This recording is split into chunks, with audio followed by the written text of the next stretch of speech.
100 here, opening bid I have 100 lakh on my far left with the Royals.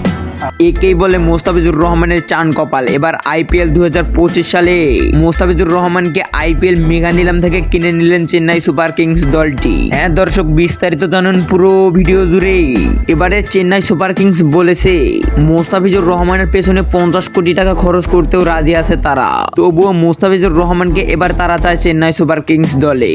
আর সেখানে মোস্তাফিজুর রহমানের মূল্য দেওয়া হয়েছে 26 কোটি টাকারও চেয়ে বেশি। আর এবার চেন্নাই সুপার কিংসের কাছে আছে সর্বমোট 120 কোটি টাকা। আর এবার আইপিএল মেগা নিলামে চেন্নাই সুপার কিংস ধোনির মূল্য দিয়েছে মাত্র 5 কোটি টাকা। এবারের আইপিএল মেগা নিলামের আগে 5 ক্রিকেটারকে ধরে রেখেছে চেন্নাই সুপার কিংস দলটি। এবারের 2025 সালে আইপিএল মেগা নিলামে অন্যতম পেসার বাংলাদেশের এই কাটার মাস্টার মোস্তাফিজুর রহমানকে নিয়েই অনেক টানাটানি। মোস্তাফিজুর রহমানকে চেন্নাই দলে আবারও ফেরার একটাই বিশেষ কারণ হচ্ছে মোস্তাফিজুর রহমান অগ্নিঝরা বোলিং পারফরমেন্স করে।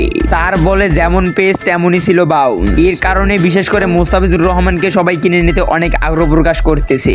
এবারের আইপিএল মেগা নিলামের প্রথম আসরে প্রথম দিনে মোস্তাফিজুর রহমান বাদে 2 ক্রিকেটারকে দলে ফিরিয়ে একই বললেন চেন্নাই সুপার কিংস।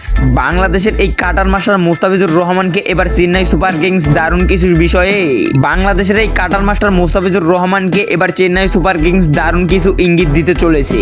এবারের আইপিএল নিলামে থেকে পুরনো ক্রিকেটারদের ফেরাচ্ছে চেন্নাই সুপার কিংস দলটি। আর দর্শক, এবার 2025 সালে আইপিএল মেগা নিলামে মোস্তাফিজুর রহমান প্রথম দিনে দল না পেলেও দ্বিতীয় দিনে তার নাম উঠে আসে সবার আগে। আর এবার আইপিএল মেগা নিলাম থেকে মোস্তাফিজুর রহমানকে চেন্নাই সুপার কিংস দলটি কিনে নিয়ে তাদের দলকে আরো অনেক শক্তিশালী করে তুলতে চায় তারা। তাই তো তারা কোনো মূল্য না দেখেই মোস্তাফিজুর রহমানকে এবার আইপিএল মেগা নিলাম থেকে 26 কোটি রুপি দিয়ে কিনে নিয়েছেন তাদের দলে। তো দর্শক, মোস্তাফিজুর রহমান কি আবারও চেন্নাই দলের হয়ে অগ্নিঝরা বোলিং পারফরমেন্স দেখাতে পারবে? সেই বিষয়ে আপনাদের গুরুত্বপূর্ণ মতামত জানাবেন আমাদের ভিডিওর কমেন্ট বক্সে। এবং ক্রিকেটের সব নিত্য নতুন আপডেট ভিডিও পেতে এখনই আমাদের চ্যানেলটি সাবস্ক্রাইব করে পাশে থাকুন। ধন্যবাদ।